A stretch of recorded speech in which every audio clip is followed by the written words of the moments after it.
Hey guys, it's Cassimus Lego, and welcome to my final showcase of 2021, and this time I'm doing something pretty monumental for this channel, because it is the second installment to my ongoing Lord of the Rings project, and today I have 10 brand new minifigures based on the Two Towers, admittedly the weakest in the trilogy, but still incredibly important to the most beloved fantasy epic of all time, and one of my favorite film franchises. It is insane to me that it's already been a year since I did The Fellowship. If you're interested in those, you can check them out by clicking the card in the top right corner and come back to continue the series. But in this video, we've got the Maiar Olorin, Gandalf the White, Aragorn son of Arathorn, Ringbearer Frodo Baggins, Samwise Gamgee, Gollum and/or Smeagol, Faramir of the Rangers of Ithilien, the niece and nephew to King Theoden, Eowyn and Aomir, Grima Wormtongue, Saruman the White, and an upgraded Legolas minifigure, all of which were made over the course of 2 months of on and off work, and I made sure to give myself plenty of time to commit to this project so that college finals would not be any issue to the development of these figures, and I couldn't be more excited to present these to you. It's the passion Peter Jackson had for the world of Middle-earth, as well as my love for the works of J.R.R. Tolkien that was so inspiring to me as a minifig customizer, and what ultimately motivated the creation of the series all the way back in 2019. And before I go any further, I don't want to leave out the fact that this trilogy turns 20 years old this year, which is kind of baffling to comprehend even though I was practically an infant when Fellowship debuted in theaters.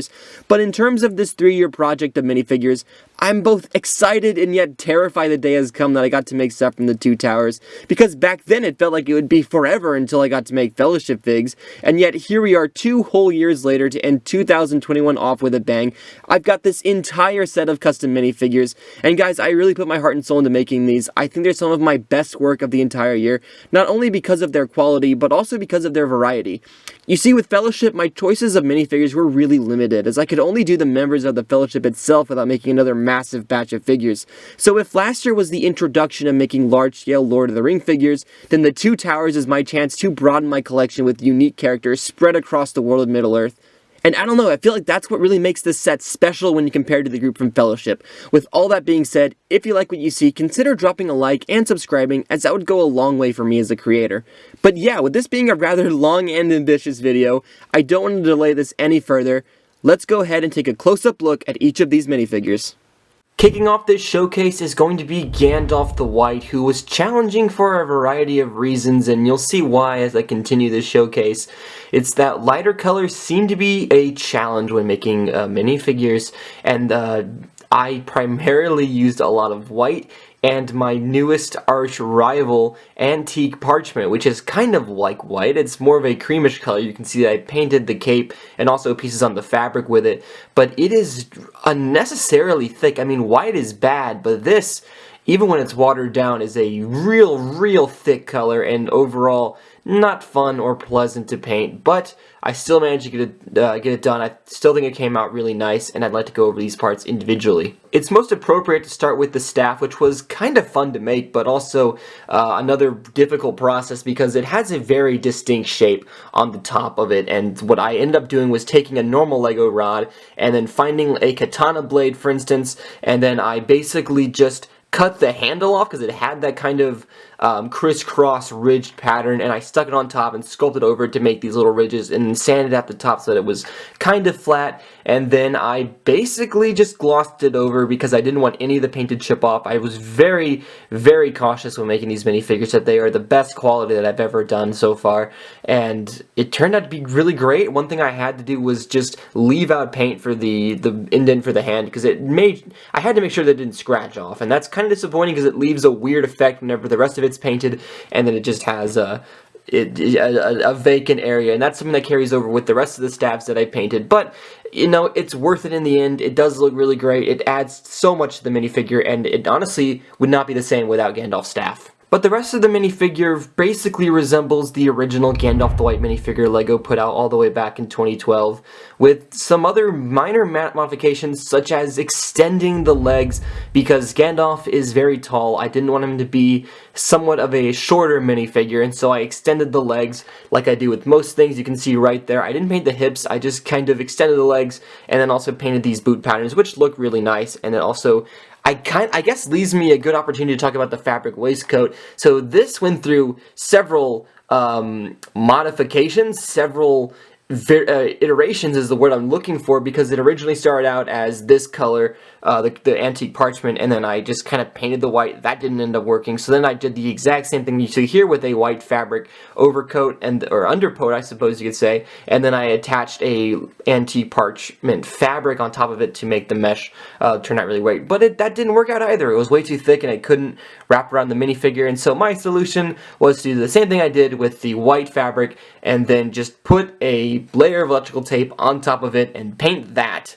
And it came out fine. I think it's really great. There is a sheath down here, and also these belts continue all the way to the other side and even kind of above the top, which is something I don't usually do on minifigures. And it's got these nice diamond patterns as well as these circles, which are really thin, I might add. And the torso just kind of applies right on top of there. I'm not going to remove this head because it's kind of a fragile piece. I took the, well, with many recommendations from social media and Instagram, I basically took the original Gandalf head, and that's actually something that was kind of a challenge as well with these figures, is that the parts on these guys are very retired, I guess you could say, and they're kind of out of print, and therefore I had to basically...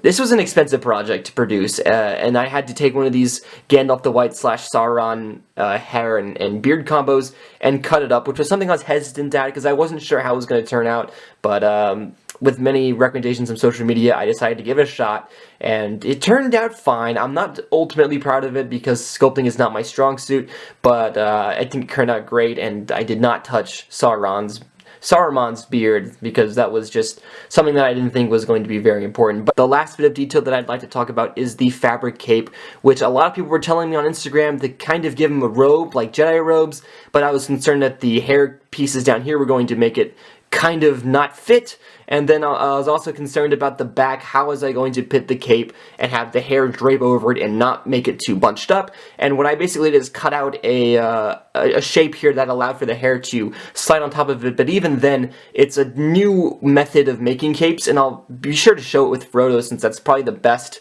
example that I can show of this new cape that I've done, but it's difficult. It's tricky to paint antique parchment fabric, and so what I basically did is you can't really see it well, but there's electrical tape holding it on the inside because it's really fabric. It just breaks down it breaks down the integrity of the fabric and makes it a little fragile, so I'd rather just keep it safe, and that's what I've done. But that's a lot of detail that I've just been talking about on Gandalf the White, and I think he's a great minifigure. Definitely better than the Gandalf the Grey minifigure I made last year, simply because I think the fabric on that figure was just not very appropriate, and also that silver buckle on the cap was not very accurate. Even though I said that I was going to do a new version of it, I never really had the time to do it, and thankfully I think this minifigure suffices for both the Two Towers and the Return of the King. Next up is my new Aragorn, and I am really pleased with this minifigure. I'm probably going to be giving huge props to the Lego painter throughout this segment, but we'll see how that turns out. But as I've mentioned with Gandalf, a lot of the showcase is probably going to be me comparing this to the Fellowship figs I made last year, and Aragorn is very different because he kind of has the exact same details as the Fellowship figure, such as the gauntlets on Boromir, and also the entirety of the tunic is basically the same with a different shirt in the middle of it. But I had to approach this with a new style because last year it was kind of an experiment, and this time I really had to nail down the details, and I think I really did with a lot of the black accents. They look really great. The belts also on the torso are really phenomenal. I really like that silver outlining, the red in between the tunics and the torso, and also that belt that runs across it is really nicely painted. I think it all turned out fantastic. My favorite part has to be those gauntlets because they are so complex, and they were, I didn't even paint that. If you look at my Boromir from last year, it doesn't even have some of the detail on the gauntlets. It was so base level, and I really wanted to improve that, and so I went all out with these gauntlets, and I actually painted the exact same set on Faramir, which I think turned out better. But on Aragorn's case, they look really great. I really love the outline that goes around the gauntlets. That's kind of a detail that was inspired by the Lego painter. He's making a phenomenal Aragorn right now, and I recommend you check it out. I'll probably put a link in the description to look it up. But we've had a lot of conversations while I was working on this minifigure about the process, and I kind of gained a friend in him, which was really nice. So that was a fun experience and a worthy result of making this Aragorn minifigure. But the rest of it, even regardless, is a really nice minifigure. The sword is admittedly really weak. I mean, I don't really do too much detail on swords whenever I can avoid it, because I don't know, it's an accessory and it serves its purpose, and it doesn't really need to be anything more than that. And I basically painted silver on it and then used my clear coat to preserve that paint, but it turned out really well. The Aragorn head is also the exact same from the Lego set. I really wish that I kind of had a bit more patience and painted the rest of that stubble and actually connected it with the hair, or repainted the expression, but you know, I think it really looks like Viggo Mortensen, so I don't really need to change it. It's more of an option more than a necessity. And if I move it to the back, I'll also give you a chance to see the cape, which, you know, new cape, but also it's not the same as Frodo, so I'll be sure to point out Frodo's when I get there. But this is the first of 3 quivers that I painted. For some reason, I just didn't do any for Fellowship, which is ridiculous, because Legolas needed one, and thankfully I corrected that, which you'll see later. But this is one of the first. You can see in many reference photos that Aragorn has a quiver, and I basically just painted it to the best of my ability, and I think it came out really great. There's also some accents towards the top of the hood, which also came out really nice, and that basically leaves the hair choice, which is the Old Man Luke hairpiece. And I know that some people might think it's really not necessary for Viggo Mortensen's hairstyle in the film, but I really like it. It adds a nice variety. I didn't want my minifigures to share too many hair pieces, and I really like the way this looks on it. It's, as I mentioned, obviously not that accurate. It really should be more down the middle instead of more in the back, but it still looks really great. You can still tell that it's Aragorn from a distance, so it's absolutely no problem to use it, and it's just a great representation of the character. I'm really looking forward to being able to make him next year, and it's just a nice and worthy upgrade to my last year figure. That made sense, yeah. Next is the nephew to King Theoden and the leader of the Riders of Rohan, Aomir, and he is the first new character in the Lord of the Rings project so far, and he almost didn't happen. You can thank a half-awake me at 4 a.m. for deciding to make this after all, because I was really intimidated by all of the knight and chainmail and just overall medieval-looking parts of this minifigure, and like I said, I wasn't sure if I was going to make this just because it seemed really difficult, but thankfully I bucked up and I did it anyway, and it came out to be a really great minifigure. But I made sure to kind of stay away from Legos, because as much as I love the Lego group, I wasn't never really a fan of their Aomir minifigure, and so I basically just reimagined it and even used a brand new face print. That's probably one of the only things that I liked about Lego, was the face print that they made for Aomir. But I decided to actually use something else, and I chose a Chris Pratt head, actually. Kind of an odd choice, I think, but I think it does bear a very striking resemblance to Carl Urban,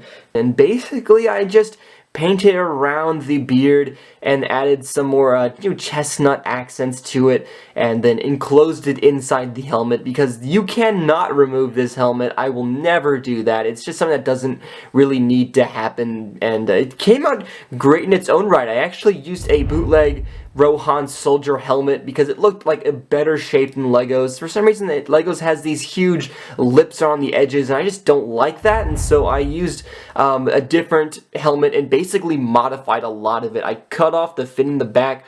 I also added this horse piece to the front of the nose, which is really, really tight next to the head, and I think it came out great, but it is, like I mentioned, very tight. There is some detail to make it look like a horse painted on there, if you can see, and then I basically painted around the rest of it, and also cut out the back and sculpted these ridges, along with this giant unnecessary ponytail, all things that I did, and the hair is sculpted as well, which looks ridiculous. It kind of looks like a fur, but it's supposed to be hair, and honestly it was kind of an afterthought to making the minifigure because I spent a majority of it working on the torso, which is also kind of sculpted a little bit to add some of the armor detail. It's enlarged a bit, and then I added some pieces on top of it to make the chest, I guess the chest pieces look a bit more pronounced, and they look fine. There is some gold chaining detail, which I think is great. That's a practical piece, and I actually use the exact same chain that I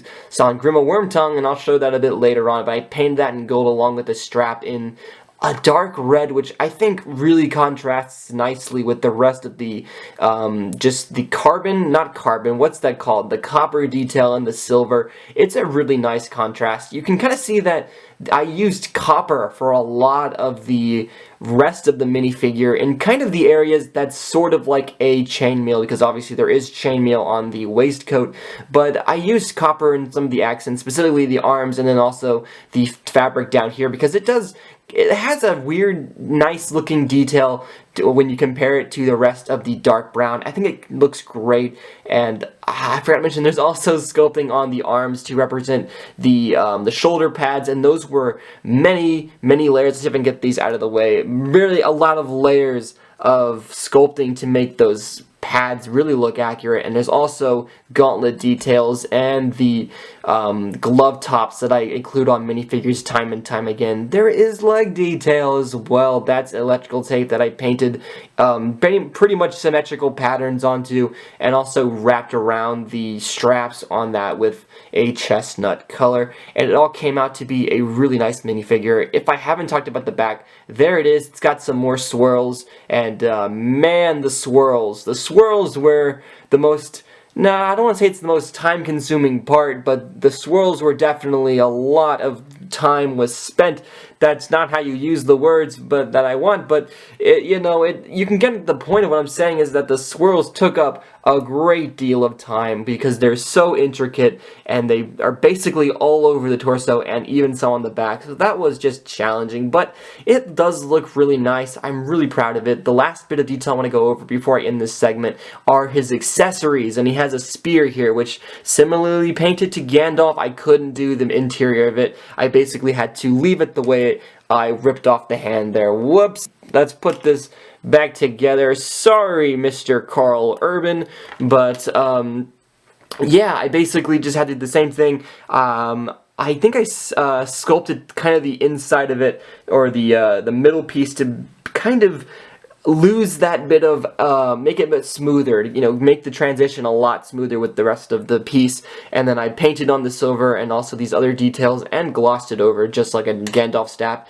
And the sword is another Lego sword that basically has a gold hilt, and that's it for the sword. The accessories are kind of lacking in this project. Aside from the bows and the staves, the swords are very simplistic, and there's also a sculpted pouch on the fabric waistcoat, which looks pretty cool. But there's a lot more detail on this minifigure that I'd love to go over, but I don't want to spend an hour talking about this minifigure. Some very minor highlights include the sculpted bits on the top of the helmet, and then also some of the more of the belt detail, and there's also a bit of another layer of fabric underneath the fabric waistcoat that kind of has this the silver pattern to continue his clothing, his Rohan clothing, and he's also got a sheath. But that's the most amount of times I'm probably going to say and there's another word that I kept repeating, but I forgot what it was. Challenging, maybe. I've said challenging a lot so far.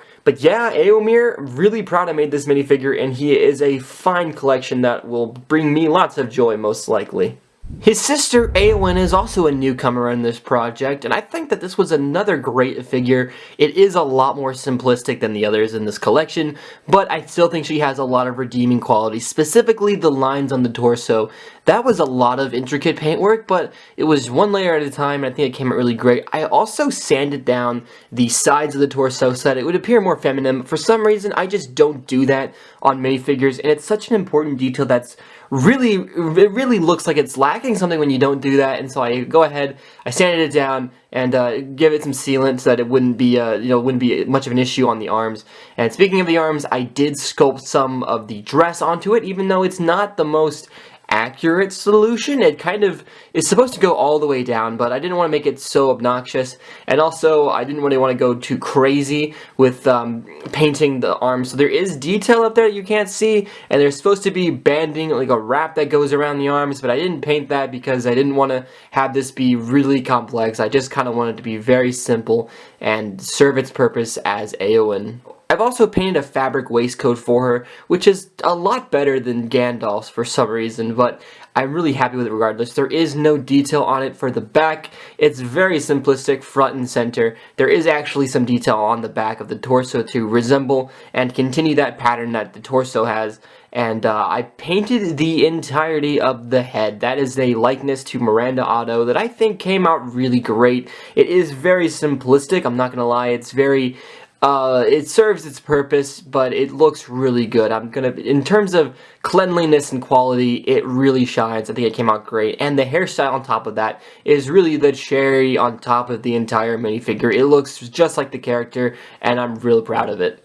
Next up is probably the most important character to the Lord of the Rings. It is Frodo Baggins, the Ring Bearer, and I'm really pleased with this minifigure because it adds a lot of variety when you compare it to my last one, because this is obviously in a brand new outfit, and I've actually had the chance to use a different expression.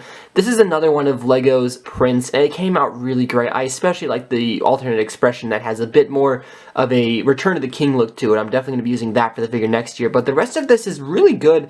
The fabric jacket is identical to the vest I painted last year, but instead of being a vest, it's a 3D jacket, and I used the same color and the same chestnut to really make it look really well. The torso underneath is also really nice, as it has some suspenders, which is something that is kind of a small detail that a few Fellowship figures last year had one, but I decided to give them to Frodo, and they look really nice.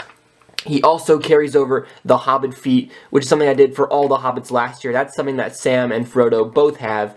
And the accessories, in his case, Sting, decided to repaint the entirety of it because I wasn't fond of just how last year I basically just painted a sword. I wanted to do something more special, and so I painted the Sting kind of design onto it, and it looks really nice. And of course, he does have the one ring of power in the other hand, probably casting a reflection, but it's cool nonetheless. He has the Hobbit hairpiece, and then the rest of the detail is actually on the back of the cape. And I'm really excited to show you this cape because it is really cool. It's using the same stencil that Lego uses for their capes. However, this figure, when I take off the head, it's basically glued in place like this. Well, check this out. There we go.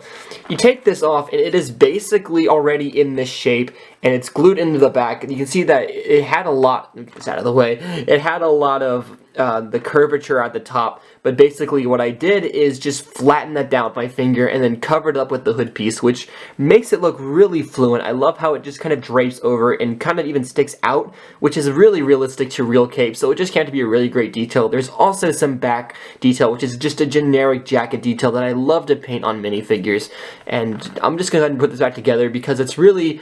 I mean, he's basically a simplistic figure. He's much simpler than the figure I made last year, and he was one of the first that I finished because of his simplicity, and it's really great. I'm really looking forward to the Return of the King because I'm going to make another Frodo, and having all three of them together will be for a great group shot, and I'm really looking forward to it. But yeah, that's Frodo from The Two Towers. If you watched my Fellowship showcase, you might remember that I said that Samwise Gamgee is my favorite character from The Lord of the Rings, and yet, somewhat ironically, the minifigure turned out to be probably the most disappointing minifigure of the set, and that's because the fabric was really scratchy, the belt didn't even connect to the bag on the torso, and the eyebrows were just really odd. The minifigure just turned out to be really disappointing, and the backpack was so thick and it was just not pretty, and for some reason I was not planning on making another one, which is very odd since this is my favorite character. And I decided, you know what, the speech is just one of my favorite parts of the entire trilogy, so how could I literally not do an edit of that? And so I threw together this Samwise Gamgee in 2 days, and he actually turned out to be one of my favorite minifigures of the project. What do you know, he went from being the worst to being one of the best. And that's all due to this fabric jacket, and I put the belts on the inside of the torso, not on the outside, and it looks really good this way.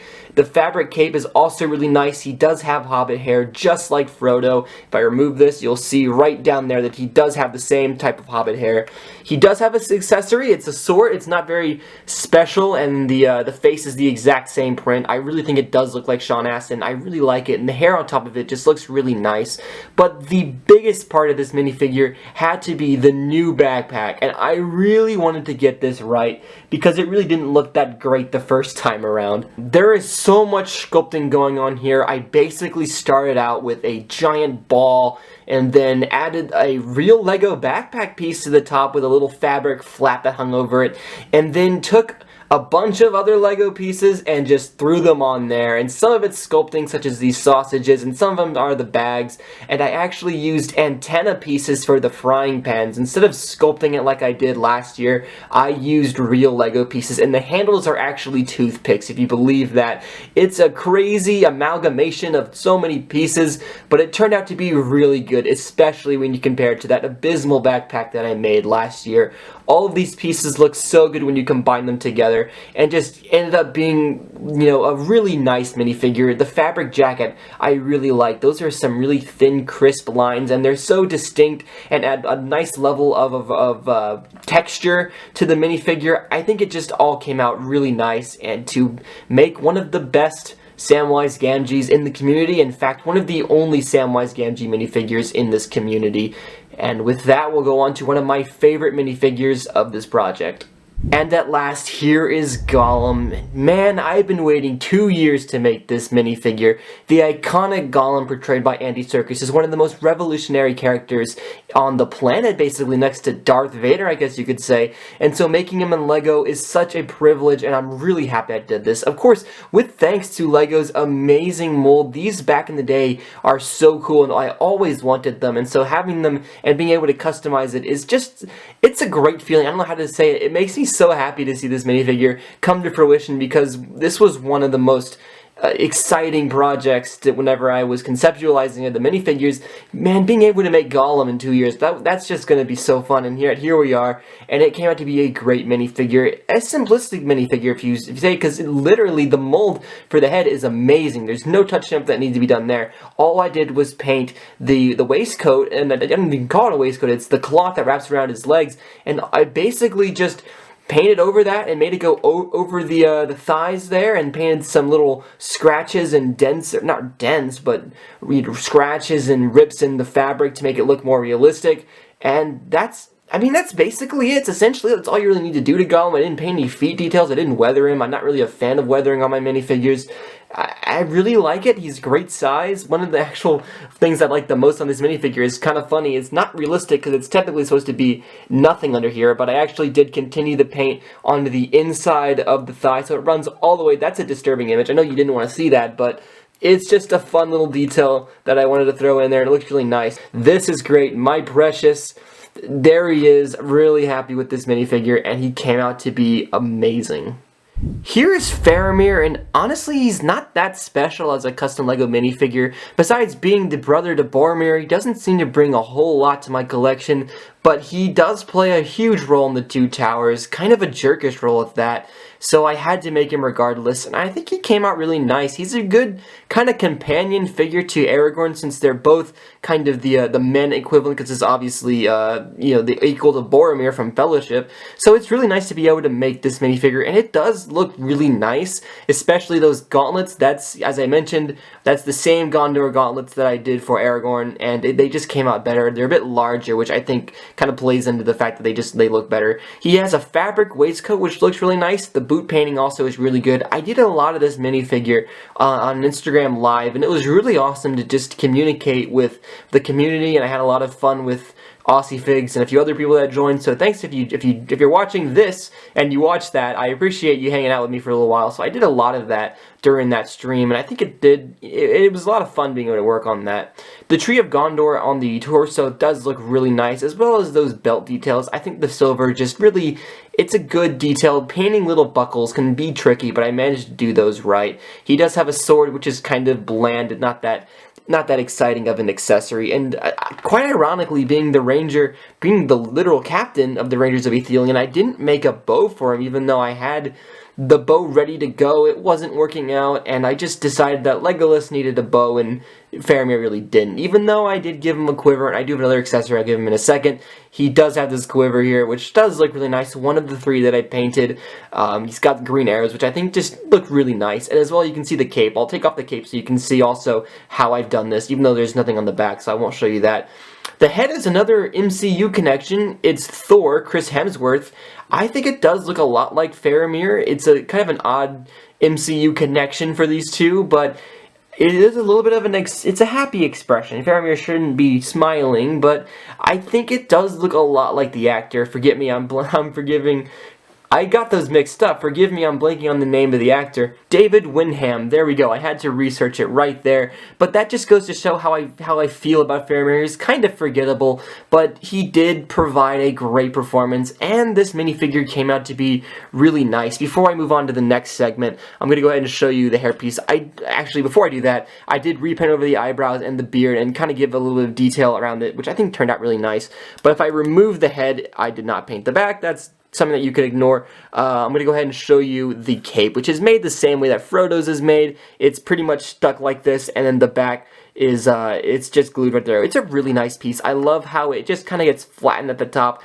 It's much better than the fabric capes I used to make. For instance, I've already upgraded my Batman and Superman because they had just flat capes that did not look very good at all. So since then I changed it to more of a fluent looking flow to it, and it looks really nice. I especially love how it goes over the shoulders. It's completely accurate to real capes and turned out to be really great. And I'm going to take this off again because I forgot to show you one of his other accessories. I gave him a hood because he is the captain of the Rangers of Ithilien. I didn't give him a bow, I already said that. But it's just a very simple little hood for him. I used one of the same hoods that I always do, and I just sculpted around the bottom of it to make the lip on the inside not as visible, and it adds a lot to this minifigure, just like this. I mean, even without a bow, he looks really cool. I love how it matches fluently, but seamlessly is the word I meant with the back of the cape. It's really nice, just a really cool minifigure, and really unique, especially considering that I wasn't planning on making him. So, yeah, that's it for Faramir. We are almost done with this showcase, but it would not be complete without taking a look at Sauron the White, one of the great late Christopher Lee's best performances. And I'm really happy that I got to make this minifigure, but like Gandalf, he was difficult because of that color. And mixed with the silver and some of the other gray lining, he was just annoying to make, but I still got him done. I still really like him. The video would not be complete without him. He's basically like Gandalf the White. He's got the same extended legs. He's got the same sculpting on the robe, the same hair and beard combo, and even a staff. He's identical in most ways, but this staff alone makes him so unique, and I'm sorry that it's not in the frame. What an iconic prop to misrepresent, I mean. That's not really crazy, whatever. So yeah, this is really neat. It's painted with a rod, as you can see, and then I sculpted all of the little ridges that's so iconic to the Tower of Orthanc with the ball in the middle, the Orb Stone of Orthanc. It's one of the two, but it came out really nice. Painting-wise was tricky to get all those round pieces, but it does look really cool. It's a nice staff, a really great accessory for the minifigure, and now we just leave him, well, defenseless, but he's still really cool, just intimidating being performed by Christopher Lee. The rest of the minifigure is really nice. A lot of it is made up with this fabric towel, I guess you could say, because it kind of stops. You can see sort of around here, it looks like way in there, it just stops. The fabric does not continue, and that's because of this beard piece. I did not want it to be troublesome. You can see kind of in there that it just abruptly ends so that this piece can fill on top of it. And even getting these arms to move smoothly was a challenge, but it really does come out to be really nice. As I said, I did not want to modify the hair and beard combo since Gandalf's was such a tricky process, and so I left it as is, but paint it to resemble the official hairpiece that came out a long time ago. And one of the most annoying things about this whole project is the head, which I have nothing to do with. It arrived to me with a huge crack down this side, and it can be pretty noticeable at certain angles, so I'm trying to avoid it, but it's really disappointing because this would have been such a great minifigure minifigure if it didn't have that crack, but it's always just going to be there unless I replace it, of course, so I'll probably get around to doing that at some point. But other than that, he's a really nice minifigure. I love his performance in the Two Towers. It's one of the best parts of the entire film, so making Sauron the White was just, sorry, I said Sauron. Saruman the White was a blast, and I just screwed it up there, so, aw. This is the last fully new custom LEGO minifigure, and it is Grima Wormtongue, another one of the best parts of the Two Towers. It's a really interesting minifigure, although it does remind me a lot of the Darth Vader that I made, because it does have very similar construction with these giant fabric robes and the waistcoat, and also this big, thick black cape. But one of my favorite parts has to be that 3D chain. It does look oversized, I'm not gonna lie to you. Some might say it's kind of unnecessary, and it doesn't even really connect with the rest of it. It just kind of abruptly ends.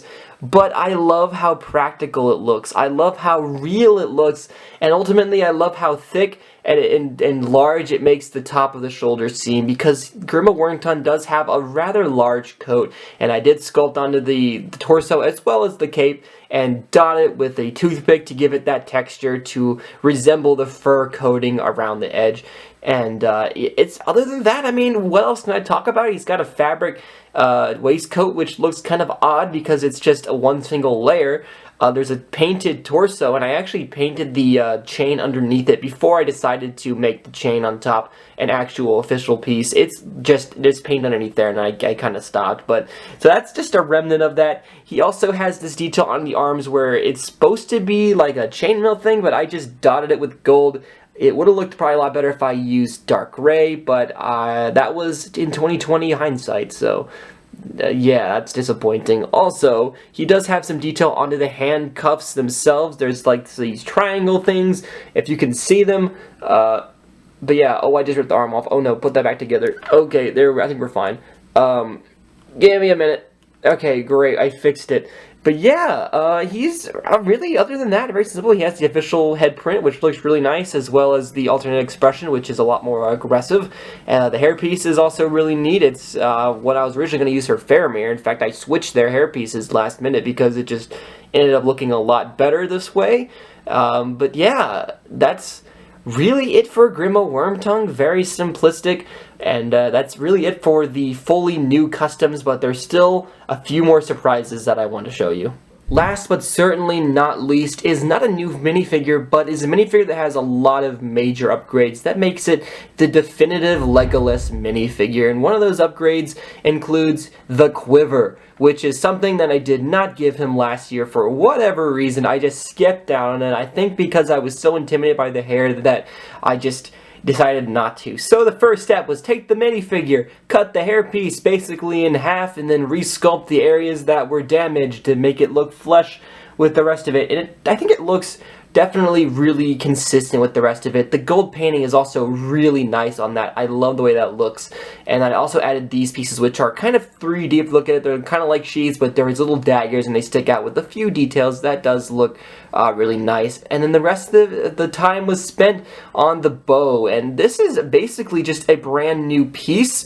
I just repainted it to be a lot cleaner, and actually, instead of using the plastic, you know, the plastic wrapping, or not the plastic, this plastic string, I actually used a real string. I cut holes into the bottoms of these bows, and then ran the string through it, and glued it to the top, and then re-sculpted the area over so you wouldn't notice the string. And it was a intricate process to make this bow, but it looks so much better than the last one. It's even cleaner because I didn't want to add too much detail to it, so I didn't paint the handles this time. I made the bow, or the actual arrow itself, really accurate and really clean there, and added just some more detail up here to make it more resemble Legolas's bow. But it's really simplistic, it follows my new philosophy, and it looks really awesome as a minifigure. It all comes together to make for the definitive Legolas minifigure, in my opinion.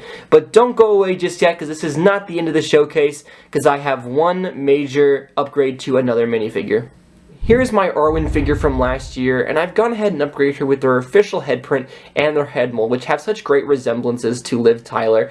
But this piece, basically, I want this segment to serve as an evolution of my content, because when you compare this right now to what my videos were looking like a year ago, it's a huge contrast, and I'm really thankful that I'm able to produce this higher quality production values, and I'm still learning how to use these cameras basically, but I'm getting a lot better, and I want this Two Towers showcase to be a milestone for me because it is probably going to be the best showcase that I produced in a long time, and this Arwen figure, as I mentioned, is just going to serve as a evolution basically of my content. But if you've stayed through the entirety of this video, which I expect is going to be rather long and a few people of you will do it, I am so appreciative of you. Thank you so much for staying around for this entire thing. It's been a great time working on these minifigures. But that is essentially everything that I made for The Lord of the Rings, The Two Towers, and for 2021 as a whole. So I'm going to go ahead and wrap up this video.